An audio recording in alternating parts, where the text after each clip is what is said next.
अस्सलाम वालेकुम स्टूडेंट्स। आज जो हम लेक्चर स्टार्ट करने लगे हैं वो है कंजक्टिव रिएक्शंस।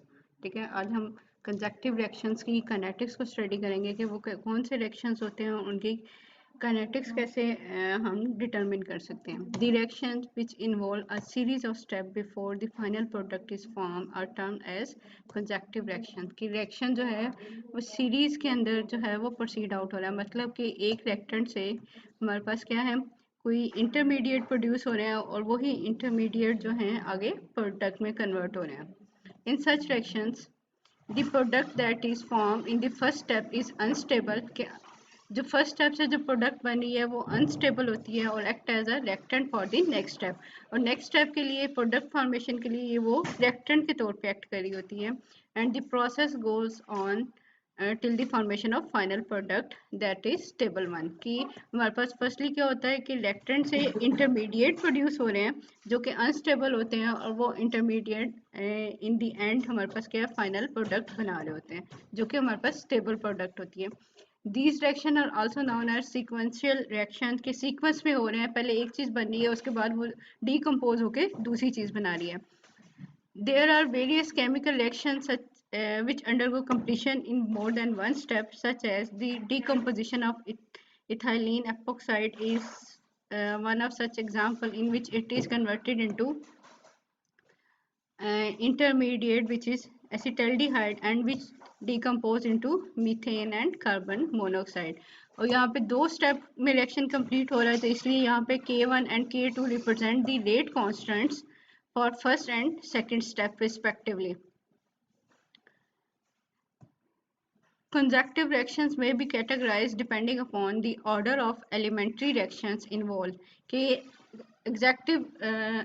conjunctive reactions के अंदर हमारे पास क्या है कि जो reactions हैं उनका क्या order है, चाहे वो first order reactions हैं या zero order हैं या first order reactions हैं। ठीक है, उसकी बेस पे हम इसको characterize कर सकते हैं। Two types of conjunctive reactions have been discussed below. First one है हमारे पास first order type conjunctive reactions के। फर्स्ट ऑर्डर टाइप है मीन के फर्स्ट रिएक्शन और सेकंड रिएक्शन अगर हमारे पास है तो दोनों जो हैं फर्स्ट ऑर्डर रिएक्शंस होंगे। इसी तरह हमारे पास क्या है, अगर ऐसा केस भी हो सकता है conjunctive reaction in which the first reaction is first order, कि पहला रिएक्शन क्या है, फर्स्ट ऑर्डर है, और सेकंड रिएक्शन क्या है हमारे पास जीरो ऑर्डर है, कि सेकंड जो स्टेप है या सेकंड रिएक्शन है उसके अंदर वो जीरो ऑर्डर भी हो सकता है। तो सबसे पहले हम पहले वाला केस देख लेते हैं जिसमें क्या है, first order type conjunctive reactions है जिसमें फर्स्ट रिएक्शन और सेकंड रिएक्शन दोनों ही हमारे पास क्या होंगे कि ये फर्स्ट ऑर्डर kinetics को obey कर रहे होंगे। In such reaction, the first elementary reaction as well as the second one follows the first order kinetics. इसकी एग्जांपल दी जा रही है कि radioactive decay is one of the most common example of such reactions. Nuclear decay series of radioactive elements involve a number of step, कि एक parent atom से हमारे पास क्या न्यू जो है रेडियो एक्टिव मटीरियल बनना होता है या एटम बनना होता है और वो आगे फिर डिकम्पोज होके एक न्यू रेडियो एक्टिव मटीरियल बना रहा होता है या एलिमेंट बनना होता है इससे। ठीक है, a few of these step involve in the nuclear decay series of uranium are given as. सबसे पहले हमारे पास क्या हो रहा है कि यूरेनियम है वो डिके हो रहा है उसका थोरियम के अंदर। ठीक है, बाय अमिटिंग द अल्फा पार्टिकल्स, के अल्फा पार्टिकल इस तरह से अमिट हो रहे हैं, रेडियो एक्टिविटी का मिशन हो रहा है, तो वहाँ पे ये थोरियम में कन्वर्ट हो रहा है, और थोरियम से जब जो है ये प्रोटेक्टिनियम में कन्वर्ट हो रहा है तो यहाँ पे ये बीटा पार्टिकल अमिट कर रहा है। लेकिन ये दोनों रिएक्शन जो है वो फर्स्ट ऑर्डर काइनेटिक्स को फॉलो कर रहे हैं। To study the kinetics of such reaction consider the general reaction in which A goes to B, which is an intermediate, and then this B is converted into final product C. Rate constant for two step is K1 and K2. जब time zero है हमारे पास A की initial concentration क्या है, A not, B की concentration zero है, C की कंसंट्रेशन हमारे पास जीरो है। जब कुछ टाइम पास आउट हो जाता है तो हमारे पास जब कुछ मटेरियल बन गए हैं, ठीक है, कुछ इंटरमीडिएट बना है और वो इंटरमीडिएट कन्वर्ट हो रहा है सी के अंदर, तो यहाँ पे ए की जो रीजनल कंसंट्रेशन है वो डिक्रीज हो जाएगी। तो इसलिए यहाँ पे ए नॉट की बजाय हमारे पास जो ए की कंसंट्रेशन किसी भी टाइम पे आ रही है वो ए है। बी की कंसंट्रेशन क्या होगी, बी से रिप्रेजेंट करें, और सी की कंसंट्रेशन हमारे पास क्या है, सी से रिप्रेजेंट करें। In which a reactant A undergoes a first order reaction to give the product B, के A है वो convert हो रहा है B के अंदर, in which in turn act as a reactant to produce the final product, और final product के लिए ये जो B है वो reactant के तौर पे act कर रहा है, ठीक है। और वहां से या आप सिंपल एक्शन में कहेंगे A से C में जाना है तो B इसके लिए क्या है, इंटरमीडिएट है। Small a, b and c are the concentration of a, b and c respectively at any time t, ठीक है। Hence these are variable, whereas a not जो initial concentration थी वो हमारे पास क्या है, constant है। कि हमने जितनी कंसंट्रेशन ली वो तो कांस्टेंट ही रह रही है, वो तो चेंज नहीं हो रही। टाइम के साथ साथ जो अवेलेबल कंसंट्रेशन है वो चेंज हुई है उनकी। यहाँ पे हमारे पास the rate of consumption of A is directly proportional to the available concentration of A, कि जितना हमारे पास ए डीकम्पोज हो रहा है वो डिपेंड कर रहा है हमारे पास कितना ए जो है रिएक्शन में मौजूद था जो कि रिएक्ट कर रहा है। इसलिए डिक्रीज इन कंसंट्रेशन आ रहा है, तो इसलिए यहाँ पे माइनस का साइन आ रहा है। ये आपको वैसे भी पहले मालूम है, ठीक है, कि decrease in concentration of A is directly proportional to concentration of A, ठीक है। और किसी भी टाइम पे करने के लिए आएगा तो क्या आ जाएगा, स्मॉल ए लिखेंगे और प्रोपोर्शनलिटी साइन को खत्म करेंगे तो कांस्टेंट की वैल्यू आ जाएगी। और उसकी रिएक्शन के लिए रेट कांस्टेंट कौन सा था, K1 था, कि ए जब बी में कन्वर्ट हो रहा है या ए की डीकम्पोजिशन हो रही है। ये फर्स्ट ऑर्डर रिएक्शन ही है, जैसे फर्स्ट ऑर्डर रिएक्शन को ड्राइव करते हैं ये वही है, क्योंकि हम फर्स्ट ऑर्डर टाइप रिएक्शंस पढ़ रहे हैं, ठीक है।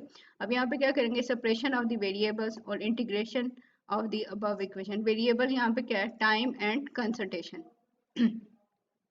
तो वही इक्वेशन है, जस्ट यहाँ पे उसको माइनस के साथ इसलिए शो किया हुआ है कि ये डिक्रीज इन कंसंट्रेशन ऑफ ए आ रहा था, ठीक है। साइड पे आपको पता है के टी आता है और सी आएगा, K1 है तो इसलिए K1T आ गया।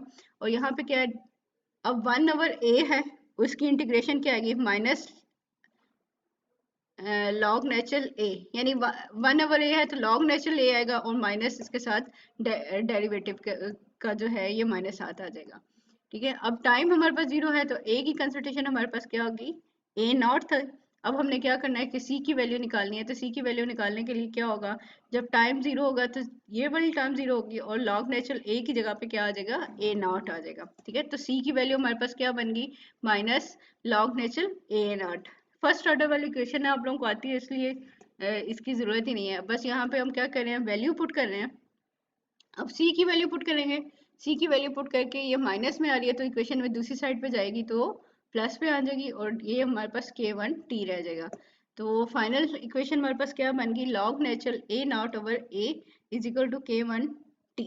ये वही फर्स्ट ऑर्डर इक्वेशन है जिसमें आप लोगों ने पहले, अगर आपको सिंपल वाली याद हो तो क्या होता था, लॉग नेचुरल ए ओवर ए माइनस एक्स, ठीक है। ए क्या है, इनिशियल कंसंट्रेशन थी और ए माइनस एक्स अवेलेबल कंसंट्रेशन थी। यहाँ जस्ट इसको क्या कर दिया, ए नॉट कर दिया और इनिशियल कंसंट्रेशन है और ए जो है हमारे पास उसकी अवेलेबल कंसंट्रेशन है। और ये सिंपल के की बजाय K1 है, यानी first order first step reaction के लिए हमारे पास ये किया गया। अगर हम इसी इक्वेशन से लेके ग्राफ बना रहे हैं तो सेम वही फर्स्ट ऑर्डर वाला इक्वेशन से ग्राफ आएगा कि इंटरसेप्ट की वैल्यू नहीं है, ओरिजिन से स्टार्ट होगा, टाइम है एक्स एक्सिस पे और log natural A not over A जो है हमारे पास वाई एक्सिस आ गया। और स्लोप से हम K1 की वैल्यू निकाल सकते हैं और स्लोप से K1 की वैल्यू अगर निकलती है तो उसके साथ साथ हम क्या कर सकते हैं यूनिट निकाल सकते हैं। और फर्स्ट ऑर्डर के यूनिट भी आपको पता है कि ये K1 है, पर सेकंड है। K1 के यूनिट हमारे पास क्या आएंगे, पर सेकंड आएंगे। स्टूडेंट आप इसको देख लीजिएगा, ये यहाँ ना इन्होंने गलत लिखा हुआ है कि ए ओवर ए नॉट नहीं है, बल्कि आप इक्वेशन में देख लेंगे हमारे पास ए नॉट ओवर ए है, तो आप इसको करेक्ट कर लीजिएगा।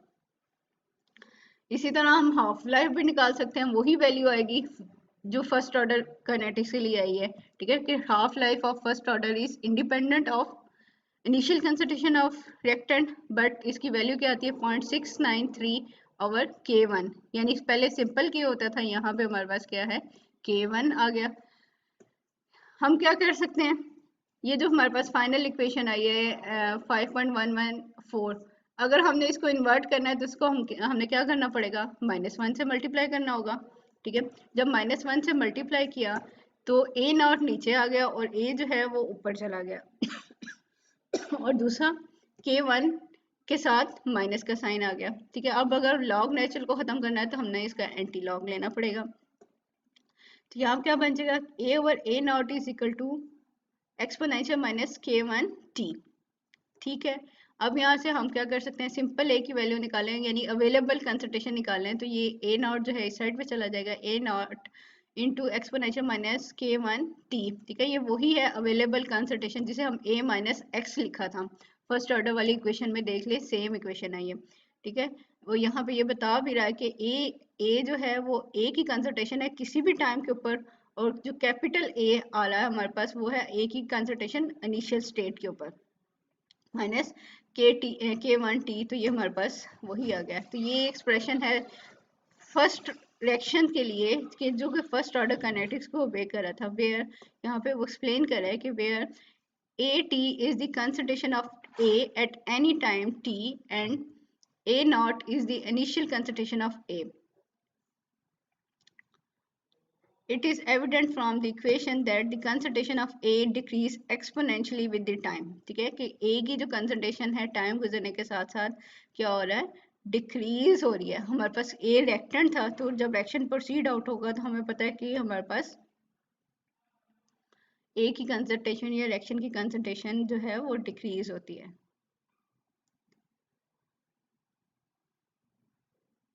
ठीक है, अब हम देखते हैं कि B की कंसंट्रेशन निकाल लेते हैं कि B की कंसंट्रेशन क्या कैसे हम निकाल सकते हैं। आपको पता है B हमारे पास यहाँ पे क्या कर रहा है, रिएक्शन में इंटरमीडिएट के तौर पे एक्ट कर रहा है कि पहले स्टेप में क्या हुआ, A से B प्रोड्यूस हुआ।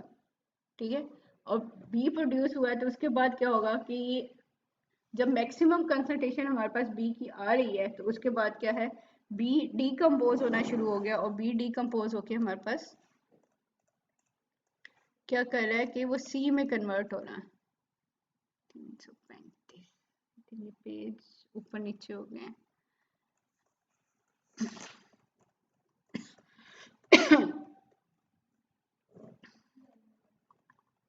तो यहाँ पे अब हमने क्या करना है कि B की वैल्यू निकालनी है कि B की कंसंट्रेशन कैसे हम निकाल सकते हैं। ठीक है, the reaction involved the formation of B from A is the first step as well as its consumption for the formation of C in the second step। के हो क्या रहा है कि पहले स्टेप के अंदर A से B प्रोड्यूस हो रहा है और सेकंड स्टेप के अंदर B जो है वो यूज हो रहा है, कंज्यूम हो रहा है C को बनाने के लिए। Hence the net rate of the formation of B is given by rate of formation of B from A minus कर देंगे rate of consumption of B। ठीक है, तो यहाँ पे इस तरह हमारे पास नेट कंसंट्रेशन ऑफ बी निकल आएगी कि जितना वो प्रोड्यूस हो रहा है उससे माइनस कर दें हम जितना वो कंज्यूम हो रहा है। तो यहाँ पे हम rate of formation of B लिखेंगे, ए से ये प्रोड्यूस हो रहा है तो इसका मतलब है ये पहला रिएक्शन आएगा K1A आ जाएगा। इसी तरह rate of consumption of B, consume कहाँ पे हो रहा है, सेकंड वाले स्टेप के अंदर। ठीक है, तो इसके लिए रेट कांस्टेंट क्या बन जाएगा, रेट ऑफ रिएक्शन जो बन जाएगा वो बन जाएगा K2B। अब हम इसका नेट रेट निकाल रहे हैं तो रेट ऑफ फॉर्मेशन से माइनस कर देंगे rate of consumption of B. ठीक है, तो dB over dt is equal to K1A minus K2B। अब यहाँ पे हम क्या करें, putting the value of A from equation 5.115। अब यहाँ पे इससे ऊपर वाली जो इक्वेशन थी हमने क्या किया था, A की वैल्यू निकाली थी। A की वैल्यू क्या निकली थी हमारे पास, A is equal to A not exponential minus K1t। तो हम क्या कर सकते हैं, यहाँ पे इक्वेशन के अंदर जहाँ पे A आ रहा है तो हम वहाँ पे क्या कर सकते हैं, A की वैल्यू पुट कर सकते हैं। तो क्या बन जाएगा कि net rate of reaction of B is equal to K1 A not exponential minus K1t और बाकी ये ऐसे ही रह जाएगा माइनस KB K2B आ जाएगा। अब ये माइनस में टर्म है, हम क्या कर सकते हैं, इसको इक्वेशन की दूसरी साइड लेके जाएंगे, रीअरेंज करेंगे तो ये प्लस में आ जाएगी। ये प्लस में आएगी तो ये क्या बन जाएगा, k2b plus db over dt is equal to k1 a नॉट exponential minus k1t. This is a variable non-separable first order differential equation of the form कि यहाँ पे हम क्या कर सकते हैं, इसको सॉल्व करने के लिए हम एक जनरल इक्वेशन ले लेते हैं। पहले उस जनरल इक्वेशन से आपको समझ आ जाएगी कि हम इसको कैसे इसको सॉल्व कर रहे हैं, तो फिर हम वही वैल्यू जो है यहाँ पे पुट कर देंगे। अब हमने करना क्या है कि dy over dx plus py is equal to q। ठीक है, अब यहाँ पे हम डिफाइन कर लेंगे कि p की क्या वैल्यू है, y क्या है, x क्या है और q की क्या वैल्यू है हमारे पास। p में और may not B function of x के p जो है वो x पे डिपेंड कर भी सकता है और नहीं भी कर सकता, but q is a function of x। लेकिन q जो है, q की वैल्यू जो है वो x पे डिपेंडेंट है। ठीक है, अब यहाँ पे हम क्या करें, पहले इंटीग्रेशन फैक्टर को निकालेंगे। जब यहाँ पे इस तरह की क्वेश्चंस आ जाती हैं कि जब दो आ गई हैं हमारे पास टर्म और हमने उनको निकालना है, हम उसके लिए इंटीग्रेशन फैक्टर को यूज। जब हमारे पास इस तरह की क्वेश्चन आ जाए कि जिसमें एक फैक्टर जो है वो डिपेंडेंट है एक्स पे और दूसरा फैक्टर डिपेंड हो भी सकता है और नहीं भी हो सकता है, तो ये हमारे पास क्या है, non separable first order differential equation को हम जनरल फॉर्म में पहले यूज कर लेंगे और उसके बाद जो है फिर हम उसको अपने वाली इक्वेशन पे पुट कर लेंगे। ठीक है, तो ये हमारे पास क्या है, dy over dx plus py is equal to q। अब यहाँ पे हमारे पास क्या है, p may be a function of x और may not be a function of x, but जो q है वो डिपेंडेंट है x के ऊपर। ठीक है, इसके लिए हम कैसे इसको सॉल्व करते हैं, इंटीग्रेशन फैक्टर से सॉल्व करते हैं। एंड जब पहले हम इंटीग्रेशन फैक्टर निकाल लेते हैं, उसके बाद हम क्या करेंगे, उस इंटीग्रेशन फैक्टर से पूरी इक्वेशन को मल्टीप्लाई कर देंगे। ठीक है, अब यहाँ पे हम देख लेते हैं कि इसको कैसे सॉल्व करना है हमने। Integration factor is calculated by using the following formula कि integration factor is equal to exponential P X का कि हमने इंटीग्रेशन लेनी है और लिमिट लगानी है 0 से लेके x तक। ठीक है, अब इन दिस केस हम देख लेते हैं हमारे पास p क्या है और x q क्या है। ठीक है, ये सेम इक्वेशन है। यहाँ पे अगर आप देखेंगे हमारे पास p की क्या वैल्यू बन रही है और q की क्या वैल्यू बन रही है। p हमारे पास क्या है, k2 है और q जो है हमारे पास k1 a not exponential minus k1 t है। ठीक है, तो अब ये देखें q हमारे पास क्या इक्वेशन किस साइड पे है, तो ये ऊपर वाली जो टर्म है हमारे पास k1 a not exponential minus k1 t जो है वो q है। db ओवर dt जो है वो हमारे पास क्या है, dy ओवर dx है। और ये जो टर्म है हमारे पास, अब आपको पता है कि y क्या है हमारे पास, b। ठीक है, तो ये b तो हो गया y। अब k2 के हमारे पास क्या है, वो है p। तो यहाँ पे यही काम हो रहा है कि p की हम जो है वो इंटीग्रेशन कर रहे हैं, लिमिट लगाना है 0 से 1 तक। ठीक है, तो अब जब इसकी इंटीग्रेशन करेंगे तो इसका आंसर जो है हमारे पास क्या आएगा, k2 एक्सपोनेंशियल k2 t। ठीक है, कि k2 को पहले 1 से मल्टीप्लाई करेंगे और ये k2 की जगह पे फिर 0 आएगा तो वो टर्म तो 0 हो जाएगी, सिर्फ ये k2 वाली टर्म रह जाएगी यहाँ पे हमारे पास। तो इंटीग्रेशन फैक्टर यहाँ पे क्या बन गया हमारे पास, एक्सपोनेंशियल k2t। अब हम ऊपर वाली इक्वेशन ये बने कि इंटीग्रेशन वाली इक्वेशन को जो है ये इस इंटीग्रेशन फैक्टर से मल्टीप्लाई करेंगे। ठीक है, अब हमने क्या किया, सिंपली यहाँ पे वैल्यू निकाल ली हमने इंटीग्रेशन फैक्टर की, तो वह इस ऊपर वाली इक्वेशन को हम उसके साथ मल्टीप्लाई कर देंगे। तो जब इस इक्वेशन के साथ मल्टीप्लाई करेंगे एक्सपोनेंशियल k2t को, ये अबव इक्वेशन हमारे पास इक्वेशन नंबर ये वाले k2b plus db over dt is equal to k1 A not exponential minus K one T है। तो इस पूरी इक्वेशन के साथ जो है ये जो इंटीग्रेशन फैक्टर था हमने इसको मल्टीप्लाई किया, तो ये देखें के to be into exponential K two T आ गया। ठीक है, अब दूसरी टर्म के साथ भी इसने मल्टीप्लाई होना है, plus exponential K two T multiply by D B over D T is equal to K one A not exponential minus K one T multiply by exponential K two T आ गया। ठीक है, अब हमारे पास हम इसको सॉल्व करने के लिए मैंने जस्ट यहाँ पे बुक के ऊपर ही किया ताकि आप लोगों को कुछ समझ आ जाए कि ये कैसे इसका सॉल्व किया गया इंटीग्रेशन को। ठीक है, अब ये जो टर्म है हमारे पास लेफ्ट हैंड साइड वाली, ये एक्चुअल में प्रोडक्ट रूल है। अगर हम लगाएं यहाँ पे, अगर हम यहाँ पे इसकी डेरिवेशन करें इस टर्म की, तो ये उसका आंसर आ रहा है। ठीक है, कि अगर हमारे पास d into B exponential K two T divided by D T है, तो उसका आंसर हमारे पास ये ऊपर वाली इक्वेशन आती है। ठीक है, और इस साइड पे ये टर्म हमारे पास क्या रहेगी, पहले मैं इसको बता देती हूँ आपके पास कि ये क्या है, के वन एक्सपन ए नॉट एक्सपोनेंशियल, अब t कॉमन है, t कॉमन निकाल लिया, और k2 प्लस में और k1 जो है माइनस में है, तो k2 माइनस k1 बन गया। अब ये लेफ्ट वाली साइड को हम देख लेते हैं कि लेफ्ट वाली साइड उसने नीचे बता भी दिया कि वेयर, कि ये दोनों टर्म ऊपर वाली जो है हमारे पास, यानी k2b exponential k2t plus k exponential k2t multiply by db over t dt is equal to this factor. ठीक है, ये d into B exponential K two T over D T के इक्वल है। ये कैसे इक्वल आया है, ये जस्ट इसको यहाँ पे सॉल्व किया गया है कि हमारे पास ये कैसे आ रहा है कि हम ये प्रोडक्ट रूल ले रहे हैं और डेरिवेशन कर रहे हैं उसकी।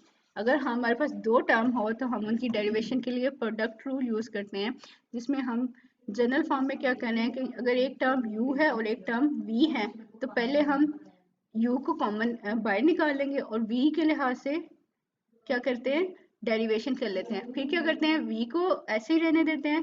ठीक है, और u के लिहाज से हम क्या करेंगे, इसकी डेरिवेशन कर लेंगे। ठीक है, अब हम देखते हैं कि हमारे पास u क्या है और v क्या है।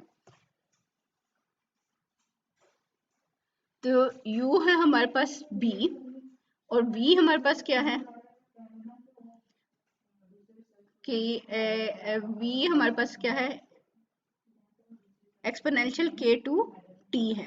तो हम क्या करेंगे, पहली टर्म के अंदर क्या हमने करना है कि u को कॉमन u को ऐसे ही रहने दिया, यानी b रहने दिया, और d ओवर डी एक्स, और हमने यहाँ पे एक्सपोनेंशियल फैक्टर जो है उसकी क्या करनी है, उसकी डिफ्रेंशिएशन कर देनी है। और दूसरी टर्म में क्या है, एक्सपोनेंशियल फैक्टर ऐसे ही देगा और उसके b की हमने डिफ्रेंशिएशन कर देनी है। जब हम इसकी डिफ्रेंशिएशन करेंगे तो आपको पता है डिफ्रेंशिएशन और इंटीग्रेशन एक दूसरे के अपोजिट होते हैं। तो डिफ्रेंशिएशन में वो टर्म जो होती है वो मल्टीप्लाई होती है, लेकिन इंटीग्रेशन में वो टर्म जो होती है पावर में आती है वो डिवाइड हो रही होती है। तो यहाँ पे जो सोल्यूशन बनता है वो बनेगा बी के to exponential K two T, यानी ये पहली वाली टर्म बनेगी। ये इस पेज को मैं दोबारा भी आप लोगों को लेड पेंसिल से किया हुआ है, तो ये नज़र नहीं आ रहा है। इस पेज को मैं दोबारा भी आप लोगों को सेंड कर दूंगी, आप देख लीजिएगा। जस्ट आप लोगों को समझाने के लिए सॉल्व किया हुआ है, लेकिन अगर आप लोग इसको सॉल्व ऐसे नहीं भी करते तो आपको इस इक्वेशन का मालूम होना चाहिए कि यहाँ पे जब यानी कि पहली टर्म ये बन गई और ये v वाली टर्म जो है ये बन गई कि db और dx जो है हमारे पास ये ऐसे ही आ जाएगा और ये एक्सपोनेंशियल टर्म आ गई। और यहाँ पे जस्ट एक्सपोनेंशियल टर्म की डिफरेंशिएशन हो रही है कि एक्सपोनेंशियल टर्म की डिफरेंशिएशन में करते क्या हैं कि जो भी पावर होती है वो एक दफ़ा तो वैसे ही आ जाती है, और पावर में जो x के साथ वाली टर्म होती है वो एक्सपोनेंशियल से पहले आ जाती है। यहाँ पे हमारे पास क्या था, k2t था, एक्सपोनेंशियल में k2t एक दफ़ा पहले आया और k2 एक दफ़ा एक्सपोनेंशियल से पहले भी आ गया। ठीक है, तो चाहे हम ये दोनों टर्म लिख लें, चाहे हम ये उसका सोल्यूशन लिख लें कि ये दोनों टर्म का जब हम डिफ्रेंशिएशन लेते हैं तो ये इसके इक्वल आ जाती है। तो यहीं पे ये जस्ट ये किया गया कि इसको इसके इक्वल कर दिया। अब हम क्या कर सकते हैं, next separation of variable in above equation and integrating it, कि जब हम यहाँ पे आप सेपरेशंस करेंगे वेरिएबल्स की, और साथ साथ हम क्या कर सकते हैं, इसकी इंटीग्रेशन कर लेते हैं। टाइम वाली जो टर्म है इक्वेशन के एक साइड पे चली जाएगी, ठीक है, और उसकी हम इंटीग्रेशन कर लेंगे। तो यहाँ पे तो b रह गया, b अब एक कांस्टेंट टर्म है, तो यहाँ पे इसकी इंटीग्रेशन नहीं होगी, दूसरी साइड पे सिर्फ टाइम वाली टर्म की इंटीग्रेशन होगी। अब हमारे पास क्या है, एक्सपोनेंशियल टर्म है, और उसकी हमने करनी है इंटीग्रेशन।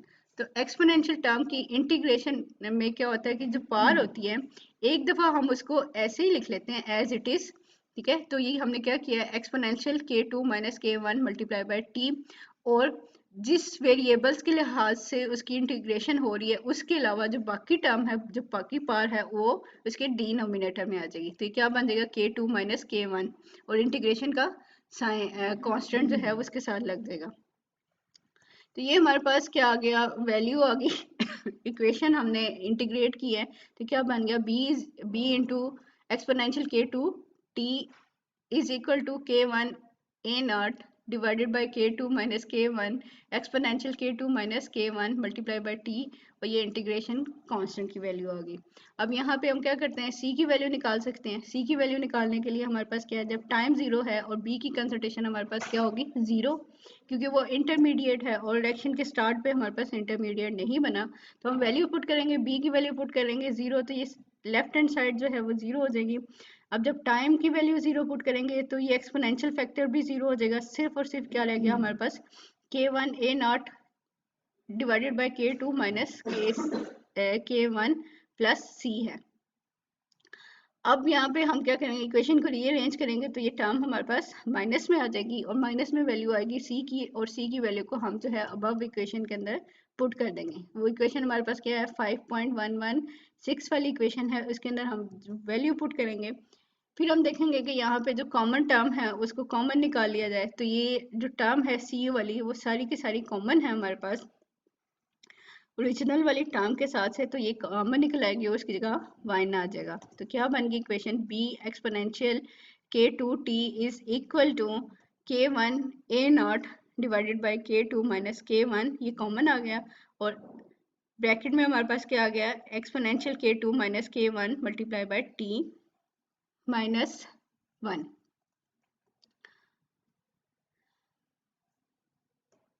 ठीक है, तो अब हम क्या कर सकते हैं, इस t को दोनों टर्म्स के साथ मल्टीप्लाई कर सकते हैं। तो k2 एक्सपोनेंशियल k2 t आएगा, और एक्सपोनेंशियल माइनस k1 t आ जाएगा। अब माइनस वाली टर्म हमने पहले कर दी है, तो ये माइनस k1 वाली पहले टर्म आ रही है और k2 वाली बाद में आ रही है। अब यहाँ पे क्या किया जा रहा है कि इस टर्म को सिंप्लीफाई करने के लिए हमने क्या किया कि इक्वेशन को एक्सपोनेंशियल k2 t से डिवाइड किया, तो ये 1 के नीचे भी आ गया, और यहाँ पे जो फर्स्ट वाली टर्म है उसके अंदर से ये कैंसिल आउट हो गया।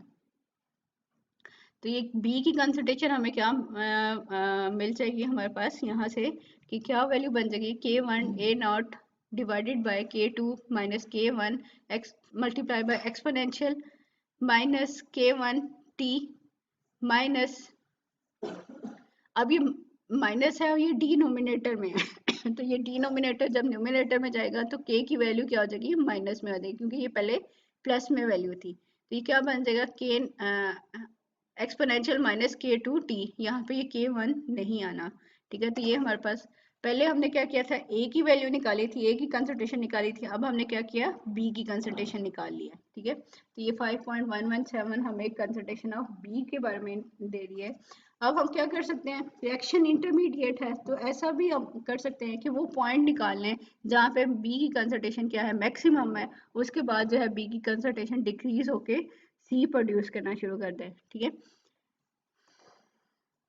the value of time at which the concentration of reaction intermediate b is maximum is called as tmax।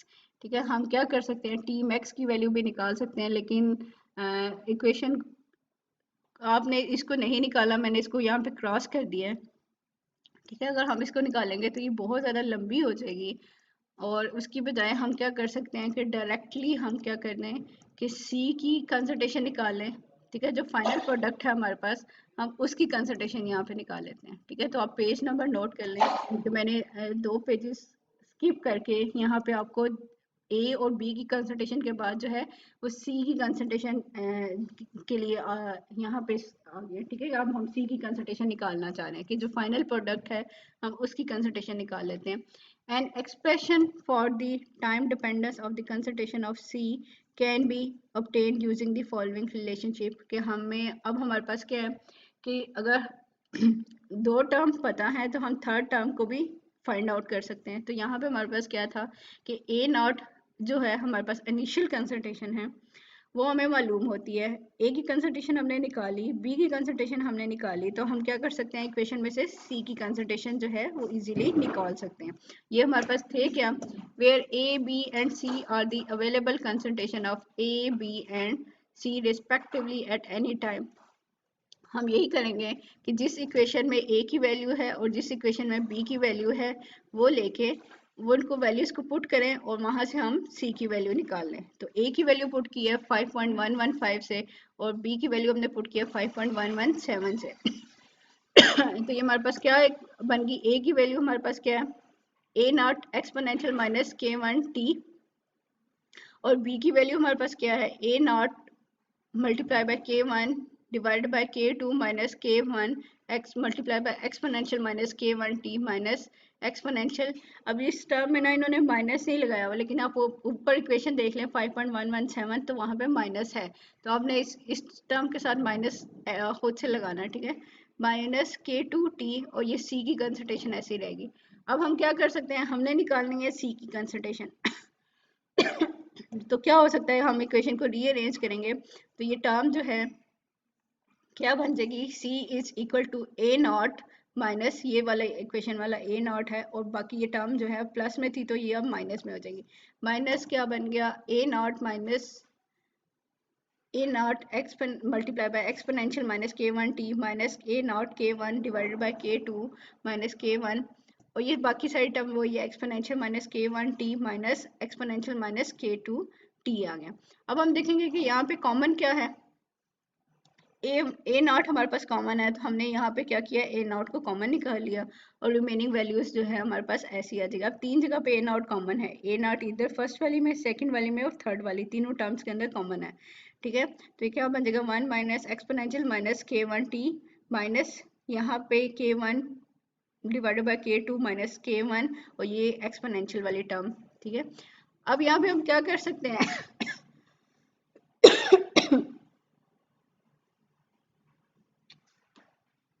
कि इस टर्म को ये जो k1 divided by k2 minus k1 दोनों एक्सपोनेंशियल टर्म के साथ मल्टीप्लाई हो रही है तो हम इसको दोनों एक्सपोनेंशियल टर्म के साथ मल्टीप्लाई कर देंगे। तो इस टर्म के साथ मल्टीप्लाई किया और इस टर्म के साथ सेकंड वाली के साथ मल्टीप्लाई किया। अब ये देखिए पहली टर्म के साथ माइनस आएगा, दूसरी के अंदर ब्रैकेट में माइनस था तो ये माइनस माइनस क्या हो गया, प्लस हो गया, ठीक है। अब हम क्या कर रहे हैं कि हमारे पास दूसरी और तीसरी जो टर्म है उसमें कॉमन क्या है, एक्सपोनेंशियल माइनस k1t कॉमन है, तो हम दूसरी और तीसरी इक्वेशन टर्म के अंदर से ये कॉमन निकाल रहे हैं, ठीक है। एक्सपोनेंशियल वाली टर्म कॉमन आ रही है तो ये क्या बन जाएगा, माइनस के साथ आ रही है तो ये 1 हो गया और ये माइनस इधर माइनस माइनस प्लस आ जाएगा, ठीक है। क्योंकि यहाँ माइनस था तो माइनस कॉमन निकल रहा है तो ये साइन जो है वो चेंज हो जाएंगे। तो रिमेनिंग यहाँ पे क्या रहेगा, k1 divided by k2 minus k1 और ये वाली फोर्थ वाली टर्म हमारे पास इसी तरह रह जाएगी। अब हम क्या करेंगे, डिनोमिनेटर में k2 माइनस k1 है तो हम इसको जो है एलसीएम ले लेंगे। जब एलसीएम लेंगे तो ये क्या बन जाएगा, k2 माइनस k1 और इधर जो है सेकंड वाली टर्म में प्लस k1 आ गया तो हमारे पास क्या है कि k1 जो है वो कैंसिल आउट हो जाएगा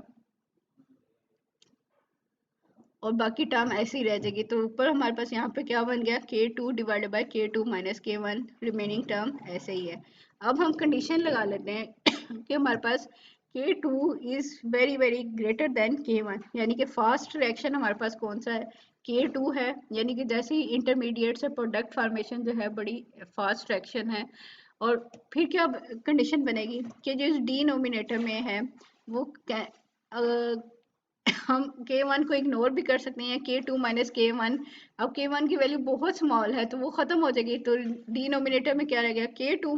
ठीक है, जब यहाँ डिनोमिनेटर में K2 है और ऊपर K2 है तो आपस में क्या हो जाएंगे, कैंसिल आउट हो जाएंगे। ठीक है, तो और इसके अलावा हमारे पास अगर सेकंड टर्म क्या है, ये एक्सपोनेंशियल माइनस K2t। अगर इसमें हमारे पास क्या है, K2 की वैल्यू बहुत ज्यादा आ रही है, ठीक है, लेकिन ये क्या है, माइनस टर्म के साथ है, तो एक्सपोनेंशियल टर्म की वैल्यू क्या आ जाएगी, बहुत कम, यानी ये जीरो आ जाएगी। या उसको उन्होंने ऐसे लिखा है कि ये एक्सपोनेंशियल माइनस K2t जो है हमारे पास किसके इक्वल है, 1 ओवर एक्सपोनेंशियल K2t के इक्वल है हमारे पास। तो क्या हुआ कि अब K2 की वैल्यू बहुत ज्यादा कर रहे हैं तो ये डिनोमिनेटर में है, तो ये इसका इफेक्ट क्या होगा, बहुत कम आएगा, इसलिए इसको जीरो किया है। तो यहाँ पे ये टर्म भी जीरो हो जाएगी। जब ये एक्सपोनेंशियल टर्म जीरो हुई और ये वाली टर्म हमारे पास क्या होगी, जीरो होगी, तो फाइनल हमारे पास क्या रह गया, सिर्फ और सिर्फ ये पहली टर्म रह गई है। ठीक है, यहाँ पे क्या रह जाएगा कि C की कंसंट्रेशन क्या बन जाएगी, C is equal to A0 bracket 1 minus exponential minus K1t रह जाएगा। This is the expression for the concentration of C for a reaction in which the rate of second elementary reaction is very high. कि C की concentration अब हमने निकाल ली है, जिसमें हम कह रहे हैं कि जो सेकंड रिएक्शन है, जो सेकंड रेट कांस्टेंट है वो बड़ा हाई है। ठीक है, हम स्टेडी स्टेट अप्रोक्सीमेशन लगा लेते हैं कि बी की कंसंट्रेशन को निकालने के लिए और सी की कंसंट्रेशन निकालने के लिए। ठीक है, अगर हम इसको यहाँ तक भी करें, हमने क्या कर लिया, अब ए की कंसंट्रेशन निकाली, बी की कंसंट्रेशन निकाली और सी की कंसंट्रेशन निकाली, आपने जस्ट इसको यहाँ तक करना है। ठीक है, आगे भी देखोगे वो यही कंसंट्रेशन, सी की कंसंट्रेशन ही दोबारा आपको डिफरेंट वे से निकाल के दिखा रहा है कि अप्रोक्सीमेशन यूज करें तो वहां से भी हमारे पास क्या होगा, सी की वैल्यू निकल आएगी। अब अगर हम इस ग्राफ को देखें, ग्राफ क्या बता रहा है कि हमारे पास ए जो रेक्टेंड होता है उसकी कंसंट्रेशन एक्सपोनेंशियली डिक्रीज होती है। ठीक है, ये हमें पता है कि ए की कंसंट्रेशन एक्सपोनेंशियली डिक्रीज हो रही है। अब बी की कंसंट्रेशन क्या थी, इंटरमीडिएट था, वो बी की कंसंट्रेशन क्या है, वो इंक्रीज हो रही है। ठीक है, अब पहले क्या है, पहले रिएक्शन में ए से बी प्रोड्यूस हो रहा है। ठीक है, अब कोई ना कोई ऐसा टाइम होगा जिसपे बी की कंसंट्रेशन क्या होगी, मैक्सिमम। उस कंसंट्रेशन को क्या कहा जा रहा है, बी मैक्सिमम, और वो जो टाइम है उसको टी मैक्सिमम कहा जा रहा है। कि यहाँ पे इस टाइम के ऊपर हमारे पास क्या है, बी की मैक्सिमम कंसंट्रेशन हो गई है और इसके बाद क्या हो रहा है कि बी की कंसंट्रेशन क्या होना शुरू होगी, डिक्रीज होना शुरू होगी। ठीक है, तो जब बी की कंसंट्रेशन डिक्रीज हो रही है तो इसका मतलब है रिएक्शन के अंदर जो सी है, जो फाइनल प्रोडक्ट है, वो भी बनना शुरू होगी। तो ये ग्राफ जो है ये यहाँ पे हमें वैल्यू बता रहा है, ए की वैल्यू में क्या चेंज आ रहा है, बी की वैल्यू में क्या चेंज आ रहा है और सी की वैल्यू में क्या चेंज आ रहा है। तो ये यहाँ पे उन्होंने फाइनल एक्सप्रेशन में बताया है कि concentration of C increases with the passage of time. ठीक है, जैसे जैसे टाइम पास आउट होता जा रहा है तो सी की कंसंट्रेशन जो है वो हमारे पास क्या हो रही होती है, इंक्रीज हो रही होती है। ए की कंसंट्रेशन डिक्रीज हो रही है एक्सपोनेंशियली, बी की कंसंट्रेशन पहले ज़्यादा होती है। ठीक है, मैक्सिमम टाइम के बाद जो है वो क्या हो रही है, डिक्रीज हो रही है और साथ साथ हमारे पास फाइनल प्रोडक्ट बन रही है। तो ये तो था हमारे पास कंजक्टिव रिएक्शन, जिसमें सारे के सारे क्या हैं, फर्स्ट ऑर्डर काइनेटिक्स को ओबे कर रहे हैं।